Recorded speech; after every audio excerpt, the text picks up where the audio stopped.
With Doom the Dark Ages releasing right around the corner, there's a lot to know about this one. It's not just another Doom, it's a bit more complicated than that. So we're looking at all the previews, official trailers, announcements, information, just cobbling everything together here to give you 10 things you need to know before Doom Dark Ages releases. Starting off at number 10, in Doom Eternal, you were like a fighter jet, and in Doom the Dark Ages, you're essentially a tank. This is a new Doom game, and they're changing the formula significantly. So Doom Eternal, like we said, was extremely fast, arguably too fast for some players to handle, but your movement speed was lightning quick, enemies attacked relentlessly, and really constant forward movement was always usually the best way to play. The game was so fast and systems based, there were the guns, sure, but then you had to do all the double and triple jumps, the dash, the flame belch, the blood punch, gory kills for the health and the ammo. You're managing and juggling all these resources and enemy weaknesses on top of that. It's a lot to keep track of.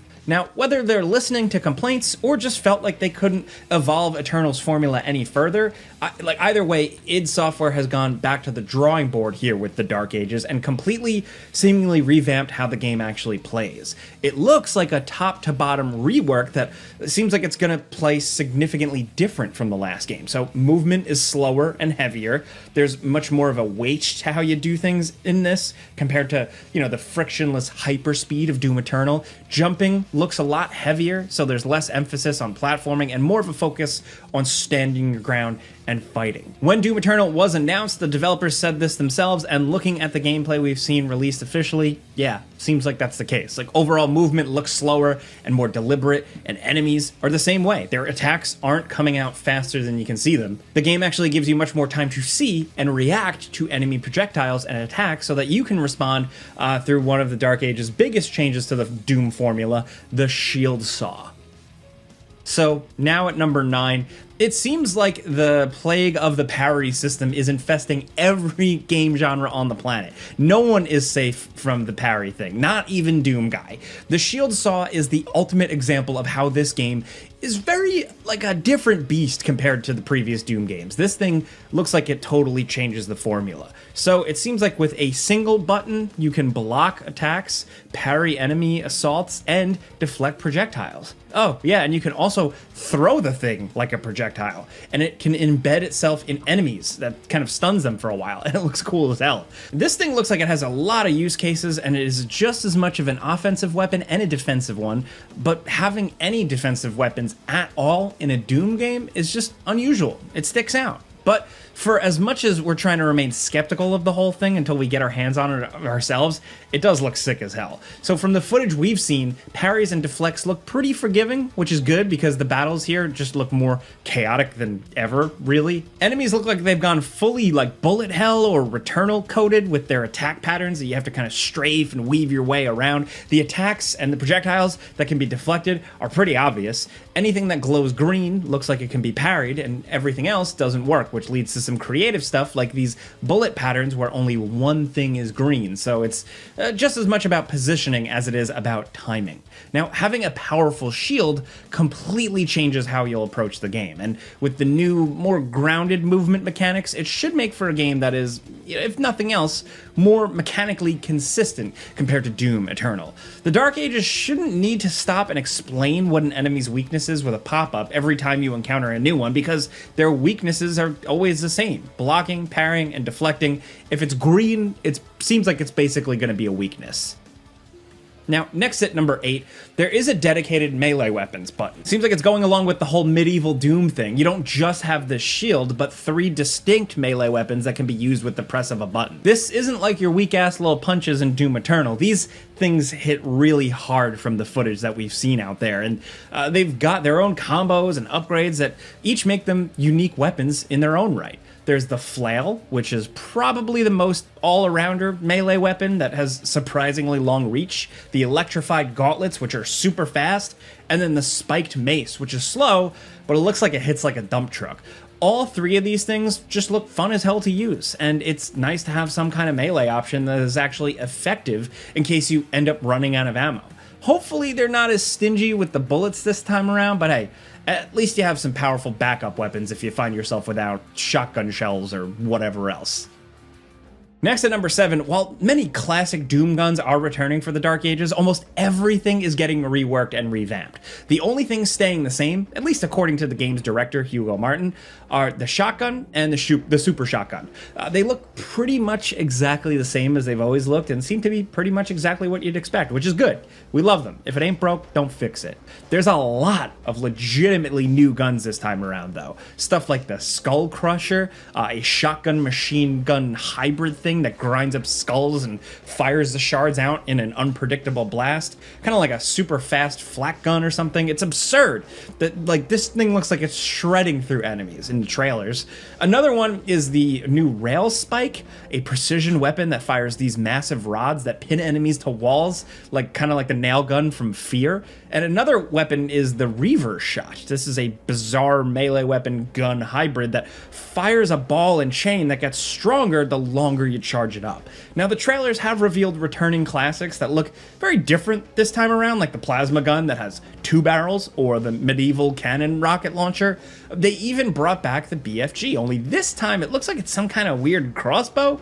Look, it looks like nothing what you'd expect, but that sound combined with the green effect, that's why we think it's definitely the BFG. It's obvious. That's not even all the weapons revealed so far. Like, we don't know how different all the old weapons will be, but the new weapons that they've shown off so far just look unique and interesting as additions to the equipment roster. And we're excited to see what else they got when the game drops.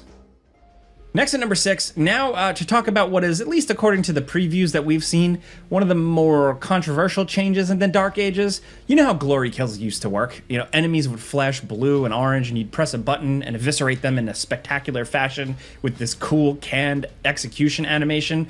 They were and are satisfying as hell. But they're changing pretty significantly with this new game. We don't know exactly if it's for the better yet. In the Dark Ages, you still execute enemies after stunning them, but the big change here is that you no longer get like locked into an animation. So you're free to move around while the glory kill plays out. As a consequence, the animations themselves are just a lot less visceral and over the top and cool this time around. And I wouldn't blame you for seeing them on screen and like assuming that they just took them out entirely. A lot of those animations are hard to really read as glory kills at all. Now, their biggest reason for changing the system seems like it's simple. According to id Software, the developers, the old glory kill system would get tedious, and with the bigger enemy counts, having to run around and do all these canned animations constantly would just get in the way of the gameplay, would interrupt things too much. It would feel too stop and start. Look, I get where they're coming from. That makes sense to me when I hear it from their mouths. I don't think they're wrong. Look, the whole canned animation close-up takedown thing does feel a little played out or old-fashioned at this point, but you can't deny the original glory kill system was just extremely satisfying. It's part of that Doom power fantasy. Bigger, tougher enemies will have more traditional kill animations, but it sounds like for standard enemies, glory kills just aren't as impressive this time around. Again, we'll judge it, we'll see how it feels when we get the game in our actual hands, but for now, we're just kind of gonna wait and see. Next at number 5, one thing the guys at id have made very clear is that the levels in this game are going to be big. And not just that, they're going to be open. Apparently, these are the largest spaces id Software has ever made. Their words, not mine. And they're claiming that it's kind of practically sandbox light, giving you a lot of opportunities to explore and find secrets and upgrades and just engage with levels which are apparently aiming to be around 1 hour long. Awesome level design is a staple of the Doom game, so it's good to hear that they're leaning into that even more this time with like less linear, more complex stages. And don't worry, traditional elements are still around, like ye old medieval keycards. Yes, even in the Dark Ages, it seems like I guess people still used color keycards here. They're not even just straight up keys, they're actually still the cards. One thing I was initially worried about was level variety. Was it just gonna be a bunch of the, Argent levels from Doom Eternal stitched together? Well, from watching all the pre-release information and everything out there, it's thankfully not that. They're really trying here to make a lot of memorably different levels with like war-torn battlefields. We've seen glowing palaces, held fortresses, and most intriguing of all, some excursions into the cosmic realm, which is inserting some kind of Lovecraftian cosmic horror into the Doomverse. I'm really curious to see how far they're going to push that part. Anyway, there are apparently 22 total levels planned, which sounds just about right. It's not quite the 32 of the original Doom, but most of those levels took like 5 to 10 minutes to clear, which is little bit shorter than an hour a level they're kind of aiming for in the Dark Ages, which could end up being even longer depending on how thorough you want to be with exploring them. Now, at number 4, another thing that's got Doom fans kind of curious, maybe concerned, is how much the pre-release material is pushing the story this time around. The Doom series is notoriously kind of light on plot, or at least in the front end. And the introduction of things like story elements and cutscenes into Doom Eternal is still pretty divisive among the fan base. The general consensus is that Doom 2016 had the right amount of story for a Doom game, enough to let you know what's happening and make you feel cool and know what you should be doing, but not enough that it really gets in the way of everything. The Dark Ages is decidedly not doing Doom 2016 again. It's got full-on bombastic story cutscenes and events that look like it's got actual characters and talking and everything. It might end up being too much, or it might actually be really cool. Who can say right now? But there's definitely going to be more story this time, for better or for worse. Now, one part of this more event-focused storytelling that does sound cool is that there's going to be some legit set-piece moments here, where you can do things like pilot a flying dragon thing and pilot one of those gigantic Atlan mechs that were literal all over the place in Eternal. In my opinion, that stuff looks cool as hell. So I guess we'll see how that goes. Now at number 3, multiplayer is out. It took a while to finally get to this point. Remember how Doom 2016, they were almost advertising the mediocre multiplayer and level creator thing more than the actual campaign mode? That was crazy. And then Doom Eternal had that asynchronous multiplayer mode where you played demons versus Slayer, which actually wasn't that bad, but the real draw was, once again, the single player. So now in the Dark Ages, it seems like they get it. They're sticking to what they do best, and multiplayer is out completely. The developers wanted to focus on just making a good solid single player campaign, and it looks like that's what they did here. According to the game's director, they didn't want to turn it into a live service game, which is ultimately what you kind of have to do anymore, it seems like, if you're making a multiplayer mode. You can't just make a multiplayer mode anymore and just drop it into the world and then call it a day. Players expect these things to be supported, and the guys at id Software seems like they just didn't want to dedicate that many resources to it, and hopefully all the effort really just spent on the campaign will be worth it. Now at number 2, you remember the Marauder? Of course you do. Everyone hated that guy. It was a huge pain in the ass that essentially broke some of the rules of the game to make itself a real nuisance. And it's coming back, at least in a way, in the Dark Ages.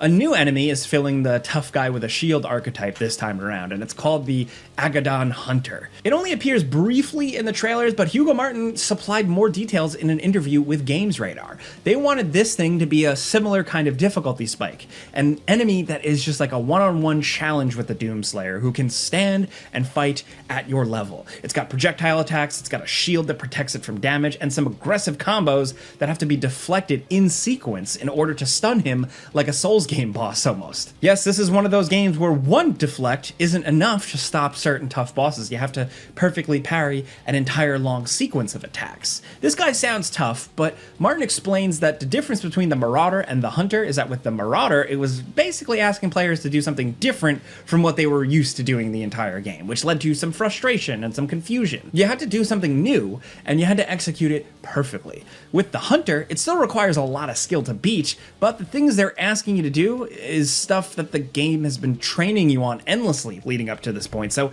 even if this guy is tough, you've been training the entire game up to this point to fight him. And hopefully it's one way that the more unified, less complex combat system in the Dark Age might actually be an improvement. Now down at number 1, the housekeeping. Of course, Doom: The Dark Ages is officially launching on May 15th, 2025, with the usual assortment of collector's editions and special editions, and they're doing the usual early access thing. Like, if you get the premium or collector's edition, you get to play the game 2 days early. Now, Bethesda may be owned by Microsoft now, but the game is at least getting the full multi-platform support suite, launching day and date on PC, Xbox Series X and S, and PlayStation 5 and PS5 Pro. It's a full first-party game, so it's also coming out day one on Game Pass for the price of that subscription, so that's an option. And to end this with more good news, the embargo on the game is lifting May 9th, so press reviews and content creator reviews are probably going up early, which is a nice policy change after years of Bethesda kind of only allowing reviews to go up like the day their games came out. At least now you can get some more opinions before the game drops and before you even commit to buying it, so yeah, good stuff. But those are 10 things you need to know about the upcoming Doom: The Dark Ages. Let us know what you're thinking about this game, anything at all, any thoughts, down in the comments, hit us up. Of course, keep your eyes peeled for my before you buy video. I'll be talking about the game once we get our hands on it, but for now, thanks for watching, and we'll see you guys next time.